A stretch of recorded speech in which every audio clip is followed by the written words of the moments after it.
Shri Radhe everyone. तो मैं आ गई हूँ आप सबकी फेवरेट स्टोरी ये रिश्ता क्या कहलाता है क्या का नेक्स्ट एपिसोड लेके। आज का एपिसोड बहुत ही इंटरेस्टिंग और दिलचस्प होने वाला है, तो प्लीज़ वीडियो को एंड तक जरूर देखें। और अगर चैनल पे नए हैं तो चैनल को लाइक शेयर एंड सब्सक्राइब करना बिल्कुल ना भूलें। तो आज के एपिसोड में हम देखते हैं कि जो अबीरा होती है वो अरमान को मनाने की कोशिश करती है, पर अरमान उनसे बहुत ही नाराज़ होता है, वो गुस्से में रहता है। और यहाँ अबीरा जो होती है वो बारिश में भीगती रहती है, तो अरमान जो होता है वो उसके लिए छाता लेके आता है और उसे कार में बैठा देता है और कार को बाहर से लॉक कर देता है। अबीरा उससे बार बार रिक्वेस्ट करती है कि प्लीज़ अरमान मेरी बात तो सुन लो, एक बार मेरी बात तो सुन लो। पर अरमान जो होता है वो उसकी बात नहीं सुनता और उसे कॉल करता है और ईयरबड्स लगा लेता है और उसे कॉल करके फिर वो बाहर से उससे बात करता है और वो उसे बोलता है कि अबीरा तुम ऐसा कैसे कर सकते हो, और मैं इस वक्त इतने गुस्से में हूँ कि मैं तुम्हारे सामने अगर आऊँगा तो मैं बहुत कुछ गलत कर सकता हूँ, इसीलिए बेहतर होगा कि मैं तुमसे दूर ही रहूँ और दूर रह के ही बात करूँ। तो वो उसके ऊपर बहुत गुस्सा करता है। अबीरा यहाँ पे रिक्वेस्ट करती है कि अबीरा अरमान तुम मेरी एक बार बात तो सुन लो। तो वो बोलते हैं कि तुम कैसे ये कर सकते हो अबीरा, मैं उस बेबी का होने वाला पापा हूँ और तुमने ये बात मुझसे छुपाई, और ये बात तुम्हें किस दिन पता चली, कब पता चली, तुम बताओ अबीरा। अबीरा बहुत डर भी जाती है अरमान के गुस्से से, पर वो फिर भी उससे रिक्वेस्ट करती है और वो उसे बोलती है कि ये बात मुझे दादी साहब के जिस दिन हमला हुआ था उस दिन गरबे वाली दिन ही पता चला। तो वो उससे और गुस्सा करता है और वो बोलता है कि इतने दिन ये हो गई इस बात के लिए और तुमने अभी तक मुझे नहीं बताया, और इवन सबको पता है, वो बच्चों को, वहाँ के मैनेजर को, होटल के सभी लोग को, डॉक्टर को, सबको पता है। तो वो बोलती है कि तुम घर चलो, मैं तुम्हें बताती हूँ सब कुछ, दादी सासू में सब चीज़ समझा देंगी। तो वो बोलता है कि तुमने दादी साहब को भी ये बात बता दी पर मुझे बताना ज़रूरी नहीं समझा अबीरा। तो वो बहुत गुस्सा करता है उसे और बहुत चिल्लाता है उसके ऊपर। पर वो उसे बार बार उससे यही चीज़ के लिए पूछता है, पर अचानक से उसे ये याद आता है कि डॉक्टर्स के रिपोर्ट्स के अकॉर्डिंग ये कभी माँ नहीं बन सकती, और अगर माँ बनती भी है कॉम्प्लिकेशंस के कारण तो वो बहुत ही रिस्की और बहुत ही कॉम्प्लिकेशन आएंगे उसके प्रेगनेंसी में। तो इस बार को वो समझने के लिए फिर वो 2 मिनट के लिए सोचने लगता है और वो इसके ऊपर इतना चिल्लाया रहता है। तो उसे ऐसा फील होता है कि इसने इतनी सारी चीज़ें, मतलब उसके ऊपर ये बातें उसे तो पता ही होगी कि ये चीज़ें होने वाली हैं उसके साथ, पर फिर भी उसने इस बात को कंसीव करने के लिए इस बेबी को रेडी किया है खुद को। और अभी को इतना स्ट्रांग देख के फिर अरमान थोड़ा पिघल जाता है और वो उसे याद आती है अबीरा की ये तो मतलब ये बेबी तो फिर भी बाद की बात है, पहले तो अबीरा की हेल्थ है। और वो उसके पास आके उसे बोलता है कि अबीरा इस बेबी के लिए तो बहुत ही रिस्की है ना ये प्रेगनेंसी। तो वो फटाफट उसका पर्स चेक करता है और उसमें से उसकी रिपोर्ट्स जो होती है वो निकालता है, और वो रिपोर्ट देख के वो बहुत ही शॉक्ड रह जाता है। मतलब इतनी सारी कॉम्प्लिकेशन आने वाली है उसकी हेल्थ के लिए, उसकी जान के ऊपर खतरा होने वाला है, फिर भी उसने ये रिस्क उठा लिया है। तो वो फिर खुद के लिए भी गिल्ट फील करता है कि मतलब उसने कितना कुछ अबीरा के ऊपर चिल्लाया, कितनी बार उसने कोशिश तो की थी अबीरा ने बताने की, पर वो नहीं सुना वो अबीरा को। फिर वो अबीरा जो होती है वो उसको हग करती है और वो बोलती है कि अब सब कुछ ठीक हो जाएगा अरमान, अब हमारा बेबी आ जाएगा तो घर के फैमिली के सारे लोग जो होते हैं वो हमको एक्सेप्ट कर लेंगे, हमारी ये फैमिली है छोटी सी अरमान, तुम समझ रहे हो ना। तो वो अबीरा को चिल्लाता है और वो बोलता है मेरी फैमिली तो तुम हो अबीरा, सिर्फ तुम ही हो, और तुम मेरी लाइफ में हो, मेरे साथ रहोगे तो सब कुछ मेरे पास है, और तुम मेरी जान हो अबीरा। पर अबीरा जो होती है वो उसको कहीं ना कहीं कन्विंस करने की कोशिश करती है, और अरमान यहाँ बोलते हैं कि अबीरा तुम इतना बड़ा रिस्क लेके तुमने ये बात मुझे पता भी नहीं चलने दी। और अरमान को वो हक करती है क्योंकि वो बोलती है कि मैं सब कुछ सह लूँगी अरमान अगर तुम मेरे साथ रहोगे तो। और हम घर चलते हैं अभी दादी साहब से बात करते हैं। तभी यहाँ दूसरी तरफ हम देखते हैं कि जो चारू होते हैं और नीरज होते हैं वो लोग आइसक्रीम खाते हुए आते रहते हैं। तभी अचानक से चारू के नाक पे और नीरज के नाक पे आइसक्रीम लग जाती है। तो चारू बोलती है कि ऐसे मैं कैसी लग रही हूँ, तो वो बोलता है कि एज़ यूजुअल तुम हमेशा से ही सुंदर लग रही हो। तभी वो लोग घर में आते हैं और सारी फैमिली जो होती है वो वहाँ रहती है। तभी जो नीरज के मम्मी पापा होते हैं वो भी वहाँ पहुँचते हैं और वो बोलते हैं, वो नीरज पूछते हैं कि आप यहाँ कैसे। तो वो बोलते हैं कि तुम डेट पे जा सकते हो तो हम क्या अपने समधियों से मिलने नहीं आ सकते। तभी यहाँ पे हम देखते हैं कि जो माधव जी होते हैं वो अबीरा और अरमान भी वहाँ पे आते हैं। तो उनसे पूछते हैं कि तुम दोनों भीग कैसे गए। तो वो लोग कुछ बोलते नहीं और वो डायरेक्ट सीधा दादी साहब के पास चले जाते हैं। यहाँ पे रूही को रोहित बोलते हैं कि तुम ज़्यादा स्ट्रेस मत लो। तभी वहाँ पे जो दादी साहब होती है वो सोचती हैं कि क्या वो लड़की बोल के गई थी मुझे। तभी वहाँ पे अबीरा और अरमान आ जाते हैं और वो लोग अभीरा जो होती है वो दादी साहब से बोलती है कि दादी साहब प्लीज़ अरमान को बताइए ना, सब कुछ ठीक हो जाएगा, पर ये मेरी बात समझने के लिए तैयार नहीं है। तभी वहाँ पे जो दादी साहब होती हैं वो उस लड़की से बोलती हैं कि मैं डॉक्टर ने हमें इतनी हैवी डोज दी है कि हमें कुछ नहीं पता है, कुछ भी याद नहीं है अभीरा कि तुमने कल क्या बोला था। और यहाँ पे जो अभीरा होती है वो बहुत ही हेल्पलेस हो जाती है, क्योंकि दादी साहब भी अब उसकी सपोर्ट में नहीं रहती है। और अरमान जो होता है फिर इस बात के लिए बोलता है कि दादी साहब ये हम दोनों के बीच का मामला है, हम दोनों आपस में समझ लेंगे। पर अभीरा जो होती है वो रिक्वेस्ट करती है, दादी साहब मुझे आपसे कुछ बताना है, प्लीज़ आप मेरी बात सुन लीजिए। पर अरमान उसे वहाँ से खींच के लेके चला जाता है, उसका हाथ पकड़ के। और दादी साहब सोचने लगती है कि ऐसा क्या हो गया इन दोनों के बीच। तभी यहाँ पे हम देखते हैं कि तो अरमान जो होता है वो बेबीज़ के सारे कपड़े लेके वो बोलता है कि अभीरा ये सारी चीज़ें जो है वो सिर्फ सपना ही है, और हम इस बच्चे को कंटिन्यू नहीं कर सकते हैं, तुम्हें इस बच्चे को टर्मिनेट करवाना ही पड़ेगा। पर जो अरबीरा होती है वो उस बच्चे का जो सोनोग्राफी का फ़ोटो होता है वो उसे दिखाती है और उसे बोलती है कि अभीरा अरमान देखो ये हमारा बेबी है, अब ये बेबी शर्मा पोद्दार है हमारा BSP। और वो उस चीज़ को लेके बहुत खुश रहती है। पर कहीं ना कहीं अरमान एक पल के लिए खुश तो हो जाता है बहुत कि जब वो बेबी शर्मा पोद्दार का वो सोनोग्राफी देखता है तो उसे देख के वो बहुत ही इमोशनल हो जाता है, बिकॉज उसे ऐसा फील होता है कि अब वो सच में वो खुशियाँ उसको महसूस होंगी जो उसकी लाइफ में मिसिंग थी। और वो दोनों सपने देख चुके थे इस बात को लेके कि हमारी भी छोटी सी फैमिली होगा।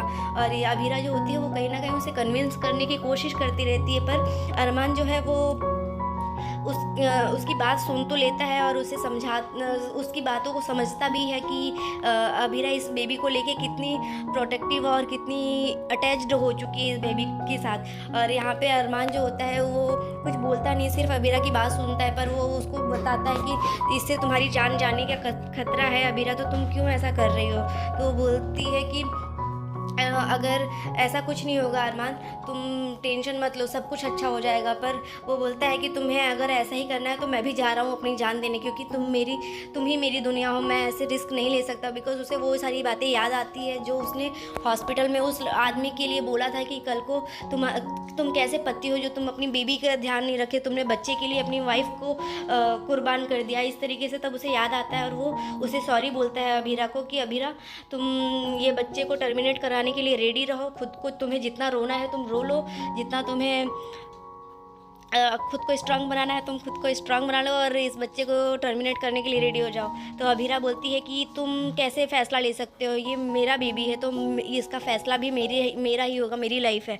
तो अभीरा के ऊपर अरमान थोड़ा गुस्सा करता है, क्योंकि वो नहीं चाहता है कि अभीरा अपने आप को इतने बड़े रिस्क से निकाले। फिर अभीरा को वो चाहता है कि अभीरा इस चीज़ को कंटिन्यू ना करें और अभीरा समझे उसकी बातों को। पर जो अभीरा अरमान होता है वो कहीं ना कहीं अभीरा से बहुत ही प्यार करता है, इसीलिए वो उसे बोलता है कि प्लीज़ तुम ऐसा कुछ मत करो अभीरा, क्योंकि तुम ही मेरी दुनिया हो और मैं इतना सेल्फिश नहीं हो सकता हूँ कि मैं इस बच्चे की खुशी के लिए, इस बच्चे के आने की खुशी के लिए मैं तुम्हें कुर्बान कर सकूँ। तो वो पूछती है कि तुम्हारे लिए ये बेबी भी इम्पोर्टेंट नहीं है। तो बोलता है नहीं, मेरे लिए सबसे ज़्यादा इम्पोर्टेंट तुम हो। तो मैं डॉक्टर से अभी बात करता हूँ, और डॉक्टर को कॉल करके वो उससे अपॉइंटमेंट लेता है डॉक्टर से कि ये अभीरा का जो बेबी है उसको टर्मिनेट करवाना है। और वो बोलता है फिर उसे कि कल हम चलेंगे सुबह में और हमें ये बेबी को टर्मिनेट करवाना है, तो तुम प्लीज़ खुद को स्ट्रॉन्ग कर लो।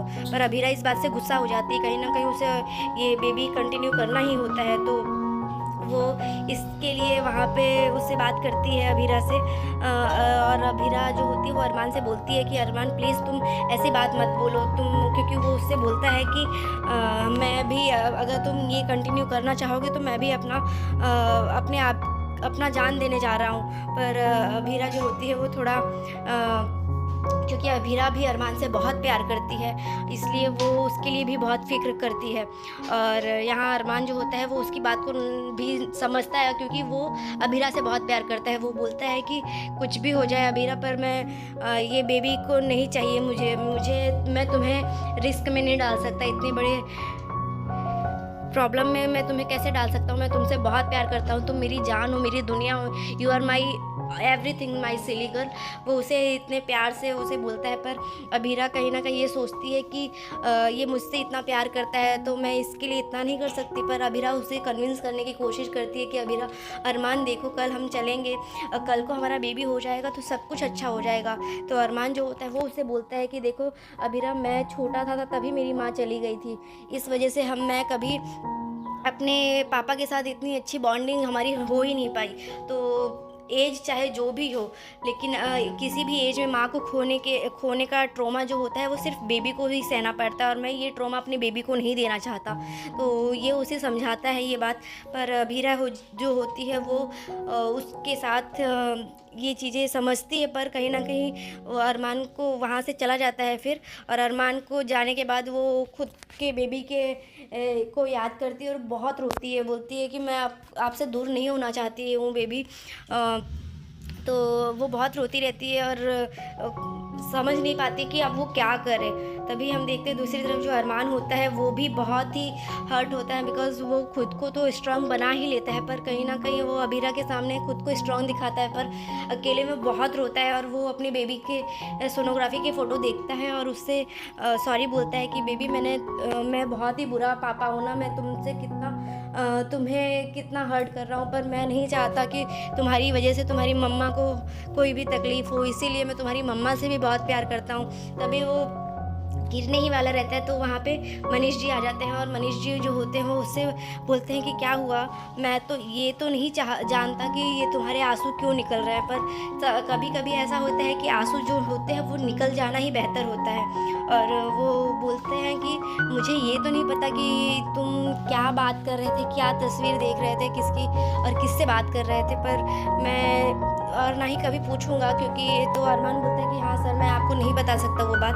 तो वो बोलते हैं मुझे पूछना भी नहीं है, जानना भी नहीं, पर मैं चाहता हूँ कि तुम दोनों जो हो, अबीरा और अरमान, मैं अगर कोई और होता तो मैं उन्हें बोलता कि तुम हिम्मत रखो, पर मैं तुम दोनों को जानता हूँ, तुम लोग मेरे हिम्मत वाले बच्चे हो, तो तुम्हें ज़रूरत ही नहीं है बेटा ये बोलने की। और मैं जानता हूँ कि तुम हमेशा हर चीज़ को समझ के और दोनों जन साथ रहोगे तो सब चीज़ें सॉर्ट हो जाएंगी। तो वो बोलते हैं जो अरमान होते हैं वो बोलते हैं कि अगर जो प्रॉब्लम्स की सॉल्यूशन के बाद हमें और भी दर्द मिले तो क्या करना चाहिए। तो बोलते हैं कि खुश रहने का सबसे अच्छा तरीका यही है कि दर्द को ही गले लगा लो।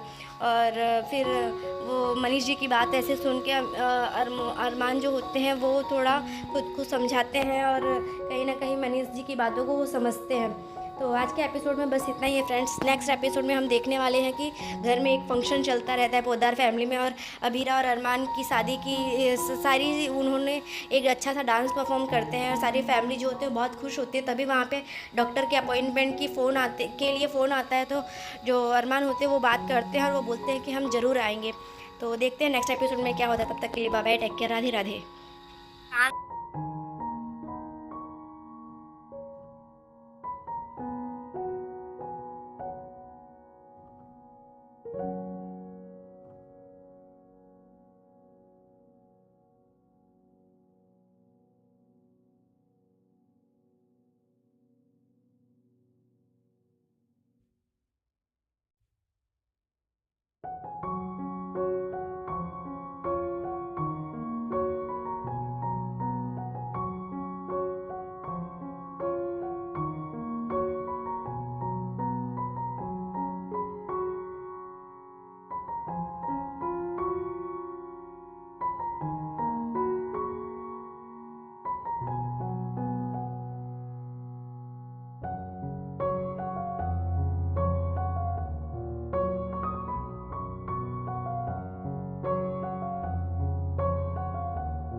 अरमान जो होता है वो भी शॉक्ड रह जाता है, ऐसे कौन गिर सकता है, मतलब अचानक से क्या हो गया।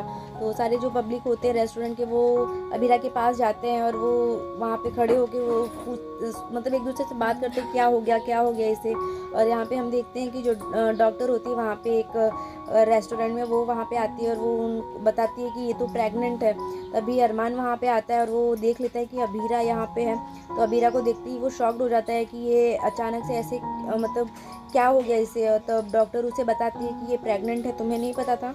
तो वो शॉक्ड रह जाता है और वो उस बात को याद करता है जो बच्चे बताते हैं कि ये भी एक प्रेग्नेंट लेडी का ही फ़ोन है।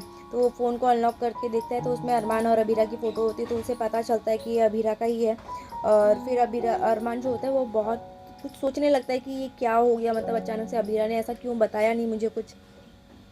तो अरमान जो होता है उसे नाराज़ होकर घर की तरफ जाने लगता है और अबीरा यहाँ पे फिर से उस चीज़ को मतलब पूरा स्पॉइल हो जाता है। उसका प्लान जो इतना उसने सरप्राइज़ रखा था वो प्लान स्पॉइल हो जाता है। तो उसे फिर से बुरा लगता है और अरमान को भी बुरा लगता है। पर जो अबीरा होती है वो कहीं ना कहीं उसे मना लेने की कोशिश करती है, पर अरमान को इसकी सारी जो इसमें प्रॉब्लम्स आने वाली होती हैं उस चीज़ को वो पता कर लेता है। मतलब उससे डॉक्टर बता देता है कि ये बहुत ही रिस्की प्रेगनेंसी होने वाली है।